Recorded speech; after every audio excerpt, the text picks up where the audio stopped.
Bonjour à tous, bienvenue sur ma chaîne YouTube. Je m'appelle Vikas Nara et dans la vidéo d'aujourd'hui, je vais vous parler de Nextcloud. Nous allons l'installer sur un VPS à l'aide de Docker. Mais avant cela, laissez-moi vous expliquer ce qu'est Nextcloud. Nextcloud est un logiciel de stockage dans le cloud qui vous permet de partager des fichiers, de communiquer, etc. Il est entièrement personnalisable. Tout d'abord, laissez-moi vous en montrer une démonstration. Je l'ai installé sur l'un de mes serveurs VPS. Vous verrez une interface comme celle-ci. Vous y trouverez toutes les options, tout comme Google Drive pour vos photos et vos fichiers. Vous pouvez télécharger des fichiers et d'autres contenus. Vous pouvez y stocker des vidéos et tous les autres types de fichiers. D'accord. Et vous pouvez tout gérer à partir d'ici. Vous pouvez y accéder sur votre téléphone et l'intégrer à n'importe quel logiciel que vous possédez. Alors, tout d'abord, laissez-moi vous montrer ses fonctionnalités. Il dispose de fonctionnalités complètes de gestion de fichiers. D'accord ? Tout comme votre téléphone télécharge automatiquement des photos sur Google Photos. Vous pouvez faire la même chose avec Nextcloud. Vous installez Nextcloud sur votre VPS. Ensuite, après l'avoir installé sur le VPS, vous installez l'application Nextcloud sur votre téléphone. Après vous être connecté avec vos identifiants, vous pouvez gérer vos photos ici. Ainsi, les photos que vous prenez avec votre téléphone sont automatiquement téléchargées ici, tout comme Google Photos. D'accord. Ce sont toutes des fonctionnalités de gestion de fichiers. Vous avez aussi des fonctions sécurité et confidentialité. D'accord. Et regardez ici, il y a des fonctionnalités d'appel audio, vidéo et de chat. Ces fonctionnalités incluent le calendrier, les contacts et la messagerie. J'ai installé la fonctionnalité de messagerie, la fonctionnalité de contact et la fonctionnalité de calendrier. Je vous montre la même configuration que celle que j'ai installée sur mon serveur. Voici la fonctionnalité de calendrier. D'accord ? Et ici, il y a également une fonctionnalité de notes. C'est cette fonctionnalité. Et ici, vous pouvez également modifier des fichiers et des documents. Vous pouvez également les partager avec d'autres personnes. D'accord ? Par exemple, vous avez créé différents dossiers, n'est-ce pas ? Et ici, par exemple, vous pouvez afficher des fichiers et les modifier. Si vous modifiez un fichier localement lorsque vous le modifiez en ligne, votre PDF sera également mis à jour. Donc, tout comme vous obtenez des fonctionnalités dans Google Drive, vous obtiendrez toutes les mêmes fonctionnalités ici et c'est votre solution personnalisée. Il fonctionne sur votre propre serveur. Nextcloud est open source. Vous pouvez donc l'utiliser en l'installant sur votre VPS. D'accord ? Il prend en charge les appareils mobiles. Il dispose d'applications de bureau. Il existe des applications pour iOS, Android, Windows, Mac et Linux. D'accord ? Et il dispose également de divers modules complémentaires et extensions comme la visionneuse PDF que je viens de vous montrer. D'accord ? Ce sont toutes ces fonctionnalités et il dispose d'intégration populaire, ce qui signifie que vous pouvez l'intégrer à d'autres services. Vous pouvez l'intégrer à Zimbra, aux applications Office et plus encore. Vous pouvez l'intégrer à Grafana qui est utilisé pour la surveillance. Microsoft Office et Outlook ont des plugins, vous pouvez donc l'intégrer également par leur intermédiaire. Vous pouvez donc l'utiliser avec toutes sortes d'applications. Et la solution de stockage cloud open source la plus populaire est Nextcloud. Je vous l'ai donc présenté ici. Et quels que soient les paramètres dont vous avez besoin, ils sont tous disponibles ici et vous pouvez l'utiliser sur votre téléphone et votre PC. Et voici le site web officiel.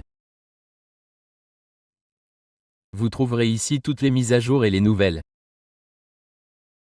D'accord, nous allons maintenant l'installer sur un VPS. Vous devriez donc avoir un VPS et un nom de domaine. Vous pouvez l'exécuter sur votre sous-domaine ou votre domaine principal. Où devriez-vous acheter un VPS ? J'ai fourni une liste ici. Vous pouvez donc acheter un VPS auprès de ces fournisseurs. Obtenez un VPS avec le port 25 ouvert, car la fonctionnalité de messagerie sera également utile. Vous devriez donc acheter un VPS avec le port 25 ouvert. Celui que je recommanderais est ce fournisseur de VPS. Il vous suffit de cliquer dessus et vous pouvez acheter un VPS en fonction de vos besoins de stockage. 4 ou 8 Go de RAM, 50 ou 100 Go de stockage selon vos besoins. D'accord. Après avoir acheté le VPS, vous devez suivre ces étapes. J'ai donc ici l'adresse IP du VPS. C'est le mot de passe root du VPS et le système d'exploitation que je vais utiliser est Ubuntu. Vous pouvez également utiliser le même. Et le domaine que je vais utiliser est celui-ci. D'accord, vous devez donc démarrer le processus d'installation ici. Je vous ai déjà montré la démo et les fonctionnalités. D'accord. Que devez-vous faire? Vous devez saisir l'adresse IP du VPS dans le champ OTC dans le logiciel SSH Bitwise. Vous pouvez également utiliser PuTTY ou d'autres clients SSH. D'accord. Dans le champ nom d'utilisateur, vous devez saisir root. Et que devez-vous faire ensuite? Vous devez copier votre mot de passe. Vous devez cliquer sur connexion, puis sur accepter pour cette connexion. Saisissez votre mot de passe, puis cliquez sur OK. Après vous être connecté, vous devez ouvrir le terminal ici. D'accord. D'accord. Que devez-vous faire ensuite? Venez ici. Voici mon article de blog. Vous devez venir ici. Et à partir de là, vous devez tout d'abord exécuter la commande de mise à jour du système pour votre mise à jour Ubuntu-OS. Après cela, vous installerez Docker. Je vais donc copier la deuxième commande ici. Collez-la. Tapez I puis appuyez sur Entrée. D'accord.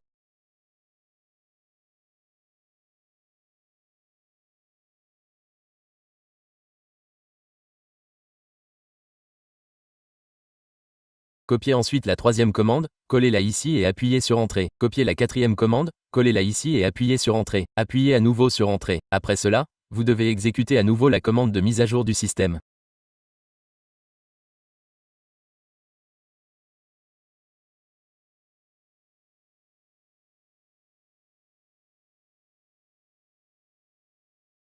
Après cela, vous devez exécuter la commande d'installation de Docker ici.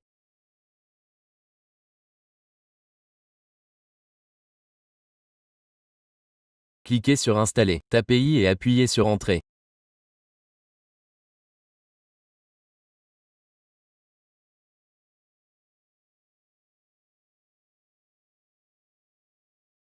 OK, Docker a été installé ici. Après cela, installons également Docker Compose. Vous devez donc copier la première commande. Collez-la ici, puis appuyez sur Entrée. Après cela, exécutez la deuxième commande pour modifier les autorisations plus X. C'est fait. Docker Compose a également été installé ici. Que faisons-nous ensuite? Configurons l'environnement de Docker. Créons donc un dossier ici avec le nom Docker. OK, laissez-moi le faire manuellement. Utilisez dir avec le nom Docker. Vous pouvez utiliser le nom de votre choix. Je crée un dossier avec le nom Docker. Ensuite, je navigue vers le dossier Docker à l'aide de cd Docker. OK. Que faisons-nous ensuite? Exécutez à nouveau la commande dir et créer un autre dossier avec le nom Nextcloud, puis je navigue vers le dossier cloud suivant. Où en suis-je maintenant? Il y a un dossier nommé Docker dans le répertoire racine. Il y a un dossier nommé Nextcloud à l'intérieur. Je suis actuellement dans ce dossier dans le terminal. OK. Après cela, vous devez créer un fichier. Vous pouvez utiliser l'éditeur Vim ici ou j'utilise Nano. Tapez nano.env puis appuyez sur Entrée. Vous devez copier et coller ce code à l'intérieur. Ceci est pour la configuration de la base de données. Vous pouvez modifier le mot de passe root MySQL ou le mot de passe administrateur à partir d'ici. OK, je vais le laisser par défaut pour plus de commodité. Ensuite, je vais l'enregistrer. Appuyez sur CTRL+X, tapez I et appuyez sur Entrée. Ce fichier a donc été enregistré. Maintenant, que devez-vous faire après cela? Vous devez créer un fichier Docker Compo, L. J'utilise donc l'éditeur Nano puis je fais ceci. Voici donc le code. Vous devez le copier. OK, je vais le copier. Je dois le coller dans cette configuration ici. Regardez, l'hôte MySQL est le nom de la base de données MySQL Nextcloud. Nextcloud est le mot de passe, etc. Il est extrait de ce fichier ici. Quel sera le mot de passe MySQL? Il est extrait d'ici. OK. Et le nom de l'image qu'il récupérera depuis Docker Hub est spécifié ici. Et le nom du conteneur sera NextCloudDB pour votre base de données Docker. Il vous sera donc facile de l'identifier. J'enregistre donc ce fichier maintenant, ctrl+X, tapez I et appuyez sur Entrée, d'accord. Et que faire ensuite pour exécuter cela? J'exécute cette commande docker compose. Nos images sont donc en cours de téléchargement et de composition. L'installation sera terminée ici.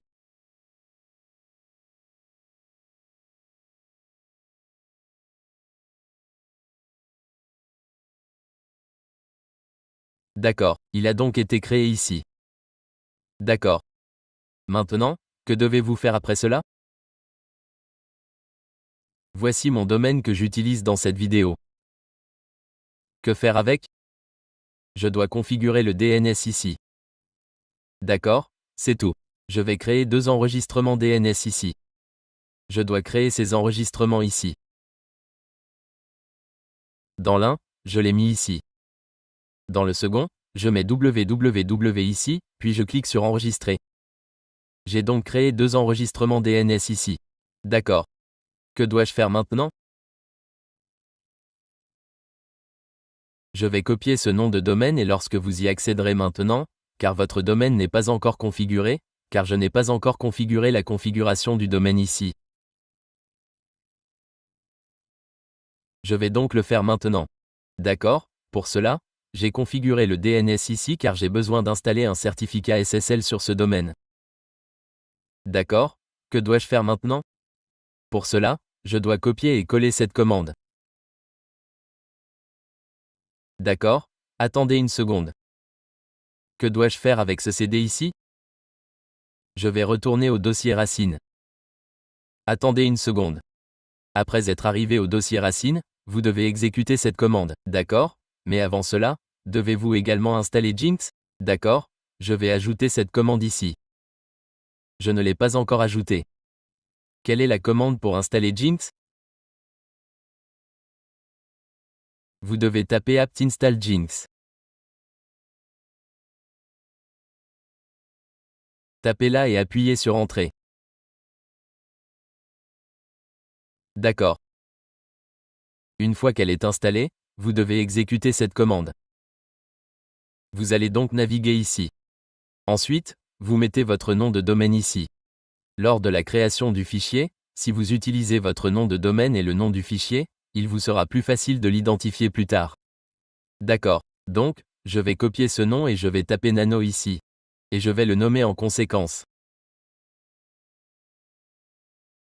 Puis appuyez sur Entrée, et dans ce fichier, vous devez copier ce code et le coller ici. N'oubliez pas que dans le champ du nom du serveur, vous devez mettre votre nom de domaine ici. Je vais maintenant l'enregistrer. Appuyez sur ctrl+X, tapez I, puis appuyez sur Entrée. OK. Que faisons-nous après cela? Vous devez exécuter cette commande. Vous devez activer le fichier de configuration que vous venez de créer. Et ici aussi, vous devez faire attention à votre nom de domaine ou au nom de fichier que vous avez créé ici. OK. Je vais donc le copier. Collez-le ici, puis appuyez sur Entrée. OK. Ensuite, vous devez exécuter cette commande Jinx pour tester Jinx. Ici, il indique que le test a réussi. Le test signifie qu'il n'y a aucun problème dans ce fichier de configuration. Que faisons-nous après cela? Exécutons la commande Jinx reload et redémarrons-le. OK, c'est terminé maintenant. Vous pouvez maintenant l'actualiser de cette manière. Laissez-moi vous montrer ici.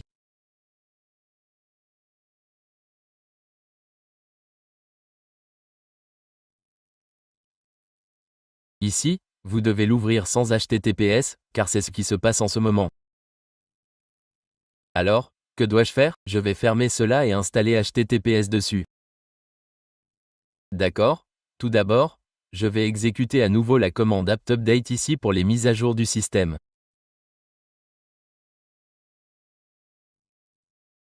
D'accord, après cela, J'installerai également cette commande pour l'installation de SSL.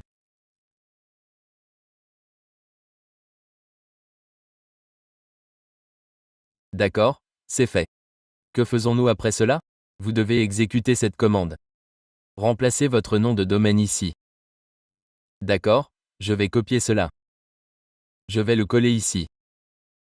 Ensuite, il vous demande une adresse email. Alors, que dois-je faire? Je vais fournir une adresse email ici. Utilisez admin@udmain.com. Saisissez-la et appuyez sur Entrée. Saisissez-y et appuyez sur Entrée. Le certificat sera alors créé ici. D'accord. Le certificat a donc été créé avec succès ici. D'accord. Alors, que dois-je faire maintenant? Je vais le vérifier. Il se peut qu'il affiche toujours l'ancienne version car les cookies n'ont pas été effacés. Alors, que dois-je faire? Je vais le vérifier à partir d'une autre adresse IP. D'accord. J'utilise le navigateur de visite. Je vais l'ouvrir car j'obtiens ici une adresse IP différente. Oui, à cause des cookies, il continue d'afficher la même ancienne version à plusieurs reprises. Je vais donc exécuter ceci. D'accord, juste pour vous montrer que mon installation est terminée. Dès que je l'exécute, quelque chose comme ça apparaîtra devant moi. D'accord, je dois entrer admin ici. Je dois mettre admin ici. Cela signifie que vous pouvez entrer le nom d'utilisateur souhaité ici. Conservez ici le nom du compte qui sera utilisé comme compte administrateur. Que voulez-vous conserver? Je vais donc garder admin. Et qu'en est-il du mot de passe? J'utiliserai ce mot de passe pour l'admin. Je vais donc utiliser celui-ci. Je vais entrer le mot de passe et cliquer sur Installer. Donc si vous obtenez une telle erreur, que devez-vous faire? Allez ici et voici votre commande. Copiez-la et collez-la. D'accord. Après cela, voici la commande. Copiez-la et collez-la. MySQL. D'accord. Quel est le mot de passe root pour l'administrateur MySQL? Vous devez le saisir ici. Vous devriez donc le savoir. Voici mon mot de passe root. Je vais donc entrer le mot de passe ici, puis appuyer sur Entrée. Quelque chose comme ça. Notre interface s'ouvrira également ici. D'accord. Voici le nom de la base de données cloud suivante et son mot de passe utilisateur. Vous devez les saisir ici. J'utilise donc celui par défaut. Je vais donc le copier. Le coller ici, puis appuyer sur Entrée. Copier ensuite celui-ci. Le coller, puis appuyer sur Entrée. Puis je tape Quit, puis Exit et j'appuie sur Entrée. OK. Ce problème ne se produira donc pas. Je vais maintenant continuer ici.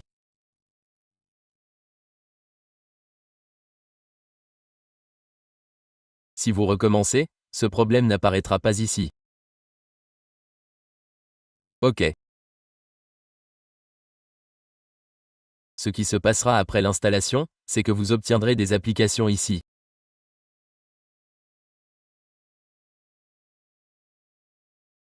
Il vous demandera si vous souhaitez les installer ou les ignorer. Je dois donc toutes les installer. Vous devez donc cliquer sur Installer les applications recommandées.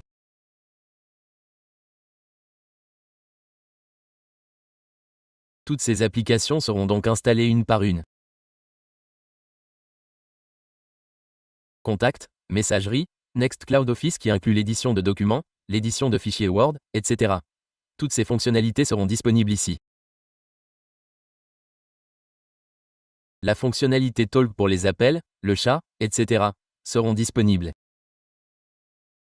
OK. Donc, elle a été installée. Maintenant, regardez ici. Quelque chose comme ceci apparaîtra et votre tableau de bord est apparu ici. Ok, alors, que dois-je faire après l'installation? Je vais le relancer dans le navigateur ici. Ok. Pour l'instant, je l'ai ouvert dans Chrome ici. Je vais donc utiliser ce mot de passe et mon nom d'utilisateur était admin.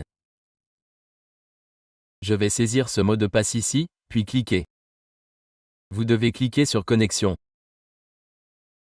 Ok, après cela, quelque chose comme ça apparaîtra devant vous. Si vous allez dans la section Fichiers ici, vous pouvez gérer les fichiers, etc.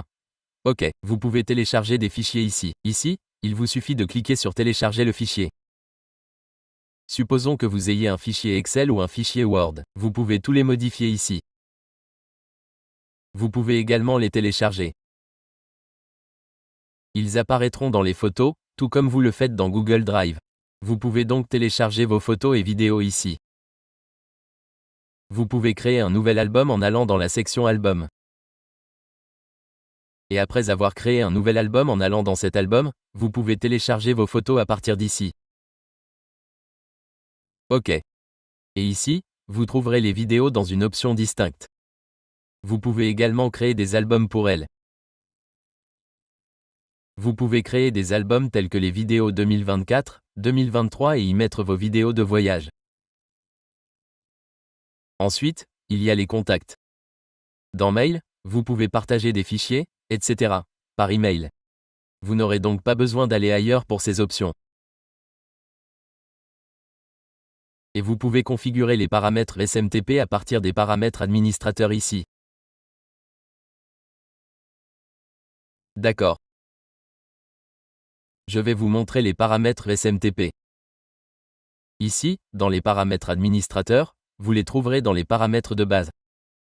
Vous les trouverez probablement ici, le voici. Vous pouvez saisir vos paramètres SMTP ici. Ainsi, tous les emails qui vous sont envoyés passeront par cette configuration. D'accord. Et ici, les activités se trouvent dans la section de discussion. Vous pouvez y discuter, etc. Il y a de nombreuses fonctionnalités à explorer.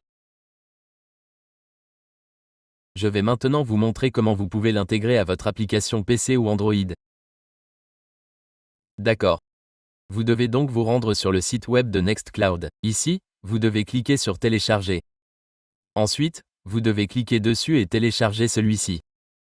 Je l'ai déjà téléchargé et je l'ai également installé. D'accord. Je vais l'ouvrir. Lorsque vous arrivez ici, vous devez d'abord cliquer sur Connexion. Ensuite, il vous est demandé l'adresse du serveur. L'adresse du serveur sera donc votre nom de domaine. Saisissez-la avec https:/. Que faisons-nous ensuite? Cliquez sur Suivant. Dès que vous cliquez sur Suivant, ce navigateur s'ouvre. Le navigateur s'ouvre et quelque chose comme ça apparaît. Vous devez cliquer sur Connexion. Je suis déjà connecté ici. Donc ici, il affichera directement accorder l'accès. Sinon, vous devez saisir votre nom d'utilisateur et votre mot de passe administrateur. Puis quelque chose comme ça apparaîtra devant vous. Je vais donc cliquer sur accorder l'accès et continuer ici. Donc, dès que ce compte est connecté, venez ici. Regardez, il est déjà apparu ici. D'accord, et quelque chose comme ça est déjà apparu. Je n'ai donc pas besoin de créer de dossier, etc. ici pour le moment. Par exemple, Outlook apparaît ici, un lecteur apparaît ici. De même, il sera également ajouté ici. Vous pouvez l'ajouter. D'accord, je vais donc ignorer cela. D'accord, très bien. Et puis quelque chose comme ça apparaîtra ici.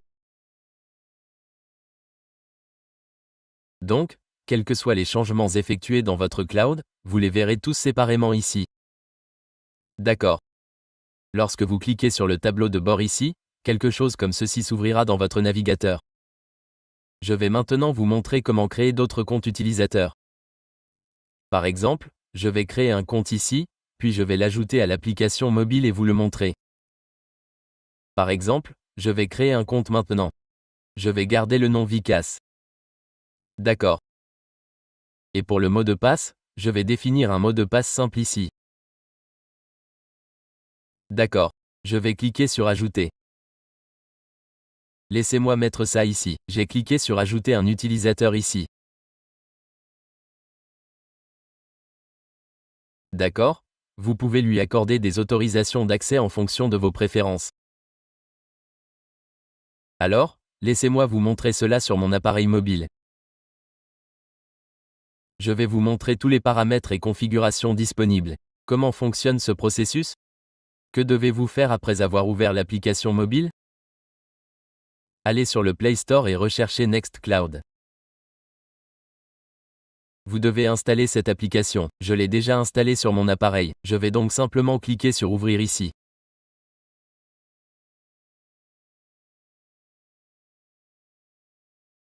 Lorsque vous l'ouvrez pour la première fois, vous verrez un champ d'adresse de serveur similaire à celui qui apparaît dans le logiciel cloud suivant sur votre PC. Vous devez ajouter HTTPS dans le champ d'adresse du serveur, puis saisir votre nom de domaine ici.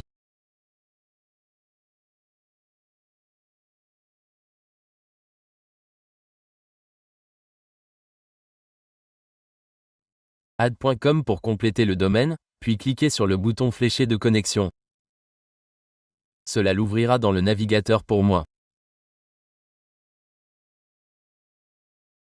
Ici, vous devez cliquer à nouveau sur Connexion. Je vais maintenant me connecter au compte que je viens de créer. J'ai créé un compte avec le nom d'utilisateur Vicas. Je vous ai montré ce processus plus tôt. Je vais donc utiliser les mêmes identifiants ici, puis cliquer sur Connexion. Parfait. J'ai saisi les identifiants ici. Je vais maintenant cliquer sur Accorder l'accès ici. Cela indique que le compte est correctement connecté. Excellent. Je vais maintenant revenir en arrière. Je vais aller à l'application cloud suivante. Et regardez, elle s'est ouverte avec succès. Super. Vous pouvez créer des comptes supplémentaires ici en utilisant le même processus. Parfait. Vous trouverez tous les paramètres et configurations ici. Ceci conclut ce tutoriel vidéo. Dans cette vidéo, j'ai expliqué le processus d'installation et présenté les fonctionnalités. Je vous ai montré comment connecter l'application Windows et l'application Android. C'est tout pour ce tutoriel vidéo. Si vous souhaitez d'autres vidéos sur ce sujet, n'hésitez pas à laisser un commentaire. Des tutoriels similaires continueront d'être publiés sur ma chaîne. Veuillez vous abonner à la chaîne. Merci d'avoir regardé cette vidéo.